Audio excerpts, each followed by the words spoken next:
All right, Bristol is in the books. Hope everybody is doing good on this one. Hopefully, your driver did as good as they could do. Unfortunately, it was a little bit of a snoozer, or it was a absolute domination, or you don't like the car, or you think the tires need more work. That's actually going to be the poll question before I jump into this. What most accurately describes your race day experience at Bristol? Larson domination. The new car is terrible at short tracks. Tires need more work. Or the race was perfect. That is the poll question, oscillating as we speak right now 25, 25, 25. With 4 votes in, everybody has voted something different. So, in a rare moment of quality for the show, I've asked a good poll question as it stands right now. As far as the race goes, of course, Kyle Larson won the first stage. He won the second stage, and he won the race. Led 411 laps of the 500. Denny Hamlin brings it in second place here. And on the broadcast, they compared Kyle Larson and Denny Hamlin to Richard Petty versus David Pearson. Can we please stop with the hyperbole? I like Kyle Larson. I like Denny Hamlin. They are nowhere near the rivalry, or even at this point in their careers, nowhere near where David Pearson and Richard Petty were in their respective careers. So let's just not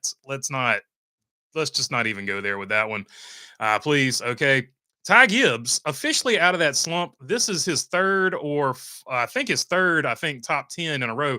This one happening to be a third overall for the 54. So all the talk about Ty Gibbs, that team's in trouble. Ty Gibbs is in a slump. He's not good anymore. Blah blah blah.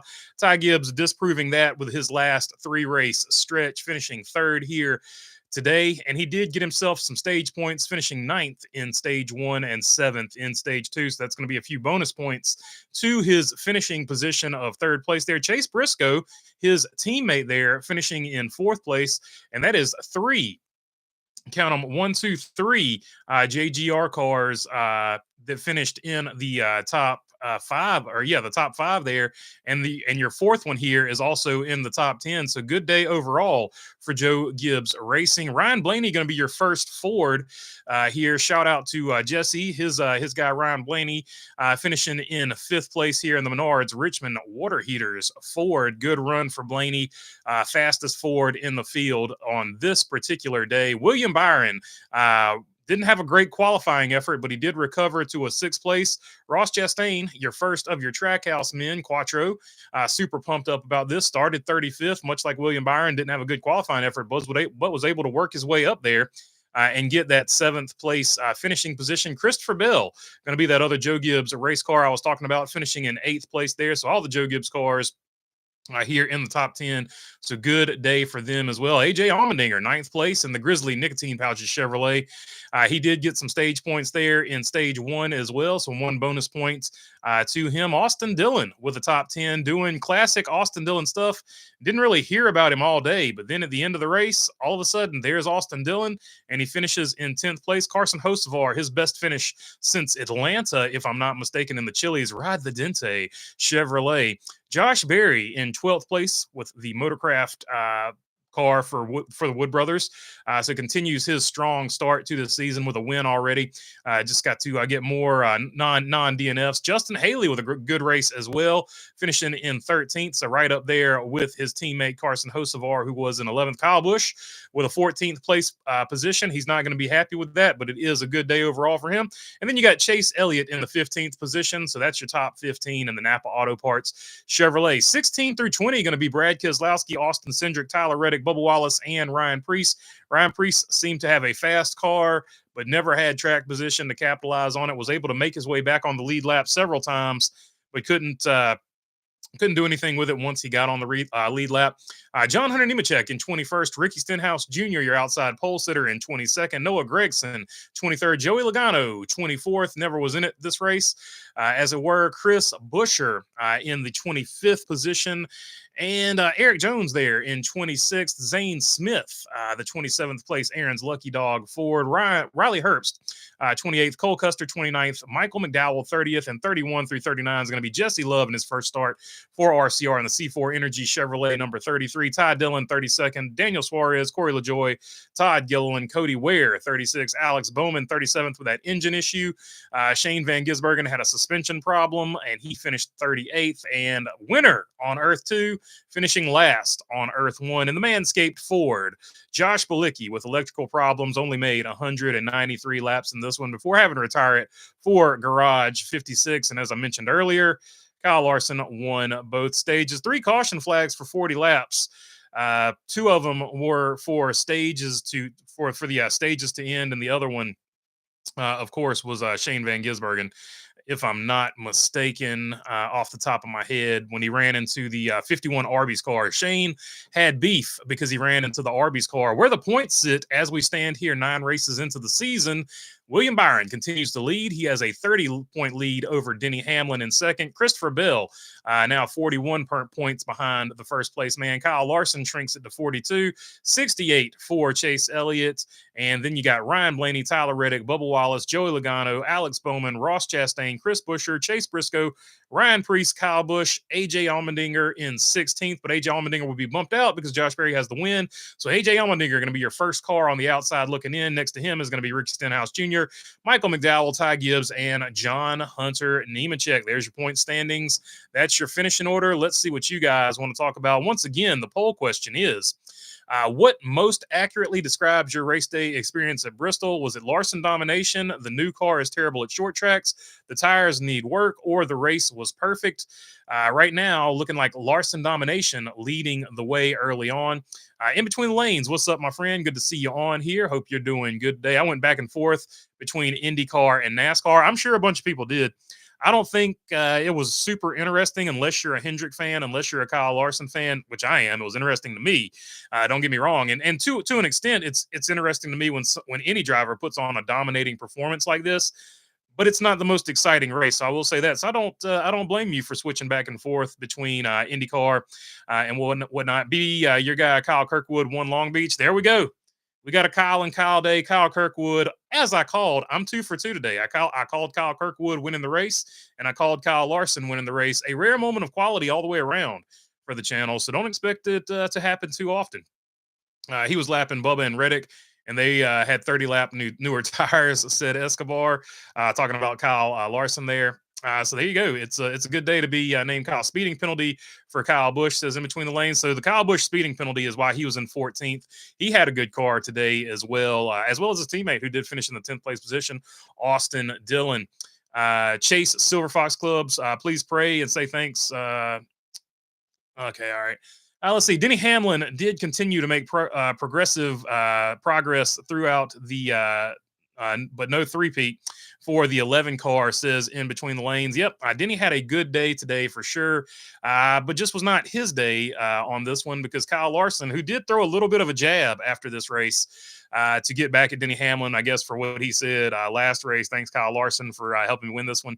I think Kyle Larson said something to the effect of nobody likes to see Denny Hamlin win, either earlier today or in the post-race. I remember him saying it somewhere. A little bit of a back and forth between those guys. They're friends, so it is what it is. Rosie, what's up, my friend? Hey, everyone. Happy Sunday. Don't forget to hit the like button. Yeah, so if you would like to hit the like button, it would be much appreciated, but don't feel pressure to. Had Bowman in my lineup and still was number 1 on the board today. Yes, so if you want to take a look at the fantasy, good call there, say Kyle. The fantasy deal today, the overall winner was Say Kyle at 239 points for his Bristol effort. Zachary Mungro was second place with 228. Enzo tied him with 228. Also, FHH Garage and American Eagle had 228. So 1, 2, 3, 4, 4-way tie for second place. Sixth place goes to me. I had 224. Rusty Beechwood had 222. Joseph Wooten in 8th place today with 220. Dirty Deaf with 218. Also, exclamation point, like, dislike, and One Wise Guy and Catskill Mountain Racing all had 218. So there you go. That is roughly your top 10, even though it's like 13. I think it's 13 people in there. for that one. So good on you there, say Kyle. Say Kyle gets the win in fantasy at Bristol. And let's see where we at here. Tires need a 60 lap cycle. So yeah, a lot of people were expecting tire fall off to be a big issue today, but it looks like the teams compensated for it once they saw what they saw in practice, and they adjusted the setup just enough so that these tires weren't eat up quite as bad as what we were expecting.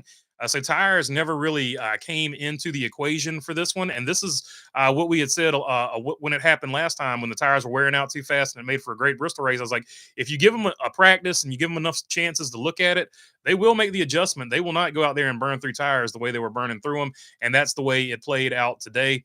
And like I said, some people are looking at it as just Larson domination. It wouldn't have mattered one way or the other. And some people are saying the tires need work. A lot of people are also saying, second most popular in the poll right now, the new car is terrible at short tracks. So they're not going to let the tires be the crutch. They're saying you need to fix the car, period. It shouldn't be this dependent on tires at short tracks. That's kind of where I lean as well. And then 6% saying the race was absolutely perfect. I think they're trolling, and I like it. But if it's not a troll, good on you. Obviously a Larson fan if the race was perfect. So let's see where we at here. I was listening to Iceberg and it was said they did use soft tires today. Is that true? Yeah, the tires were pretty soft, about as soft as you can get them. Like I said, once these teams know what is coming, they are going to take that variable out. These teams, there's no dummies on any of these teams. They are going to know what to do.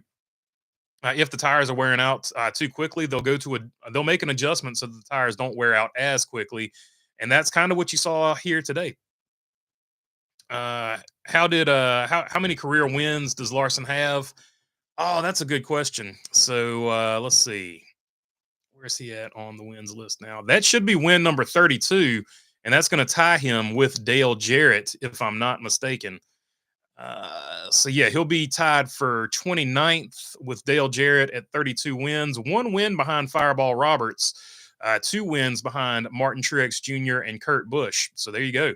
He is working his way up that list, and if he ties Kurt Busch, he'll be in the top 26. So that's going to be a big move if he can get up there and grab that position. So he could possibly do it this season. Early on in the year, only 9 races, and he's got 2 wins. So we could see him move up the list significantly this season for sure. David Land did live stream commentary on his channel for IndyCar from Long Beach today. That's pretty cool, man. David Land's got it going on over there in IndyCar world. There's no doubt about that. Too bad Carson Hocevar had pit stop issues. Said OJ and Toothpaste. Yeah, they couldn't get the tire on or something there. I wasn't really paying attention to what the announcers were saying, but I saw them show it a couple times. They had some type of issue, it looked like, on the tire there on the pit stop on the Dente, the Chili's Dente, Ride the Dente Chevrolet there. But he had a really good run before that happened, and that cost him a lot of time in the pits. Still was able to recover to a top 10. So I think, where did he end up finishing? I think he got a top 10. Where's he at? No, he finished 11th, so just outside of the top 10. But he did recover to an 11th, so not the end of the world, but definitely not what they wanted there for sure. At Bristol, this car isn't that bad. There are 2 different grooves, says Escobar. I could be, but they're just, I don't know. It was so dominated. One car led 411 laps. I think that's going to sour anybody's day unless you're pulling for the 5 car. No doubt about it. So it didn't sour my day, but I think it did sour some other days 100%. NASCAR Cup racing has become a joke with this car. Bristol is so a lot of people, good point, Mark Barnum. A lot of people are blaming the car. They don't like this car at short tracks, or they at least want a different package on this car for short tracks where the blocks don't interfere with the car sinking down into the track. So I think that's a fair statement too. The tires being too wide is another issue, I think. As far as there's not going to be enough fall off for things like that. Bristol is a pretty unique track. Not a bad seat in the place, says Old Home Guy. So the other thing is, a lot of people are talking about attendance. Even if Bristol is half full, that is still 100,000 people. If it's like half full, if I'm not mistaken, it's just a huge venue. So when you don't sell it out, it looks terrible. But there's still a ton of people there. Left rear tire problem for Hocevar, says in between the lanes. 77 fell off the jack, says Perry Earl. So apparently it fell off the jack or while they were doing the left rear or something.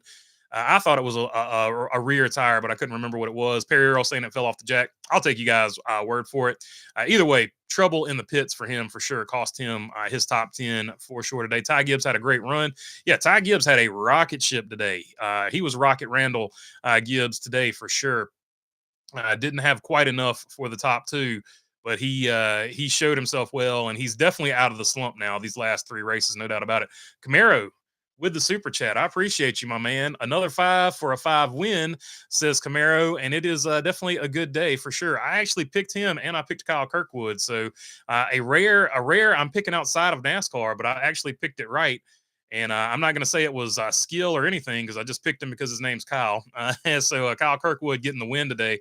Does IndyCar make race win T-shirts? Do I need a Kyle Kirkwood race win T-shirt? The answer is yes, if they make them. Escobar, today this butt kicking wasn't the car. It was Larson. I saw passing, says Escobar. So Escobar saying throughout the field there was plenty of passing. It was just the 5 car was just on it today. And this is a really good track also for Kyle Larson. So one of his better tracks. Rockingham should be awesome next week, says OJ and Toothpaste. So, yep, officially the countdown to Rockingham is on. A lot of people are going to be super stoked for that one. People have been wanting The Rock to come back for a long period of time. Somebody said earlier in the chat today that one of the NASCAR officials, I think he said Ben Kennedy, said that a cup race is in the docket, hopefully for the future of Rockingham. So hopefully they get a cup race as well. Passing when Larson lapped all of your favorite drivers, laughing my butt off, says Escobar.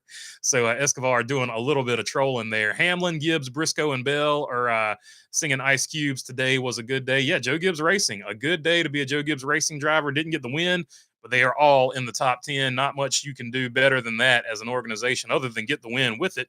The Masters was 10 times more exciting than this race, says Jesse Daly. Yeah, I think a lot of people are going to think that. No doubt about it. Unless you're like a Kyle Larson fan, or unless you're just somebody that really appreciates watching domination, kind of like somebody that appreciates watching like a no hitter or something like that in baseball, a defensive football game or something like that. I don't think a lot of people are going to like how dominant Kyle Larson was today, and they probably would have preferred to watch something in this case, Jesse, with the Masters here. Your man was the highest finishing Ford though, so. Not too bad. B saying it was a snooze fest for sure. Did the engineers from the number 12 sell the engine set up to the number 48? So Sir Wood Rooster pointing out that Alex Bowman had a bad luck deal, kind of like Ryan Blaney has had twice already this season. No doubt about it. So terrible day for Bowman. He had a good car. He definitely would have had a really good finish. BB prediction on Kirkwood winning. Nailed it. Kyle Army ride up, says Bumblebee. Indeed. Kyle Kirkwood and Kyle Larson get the dubs today. So that is definitely a good deal for sure. We talked about ECR engine.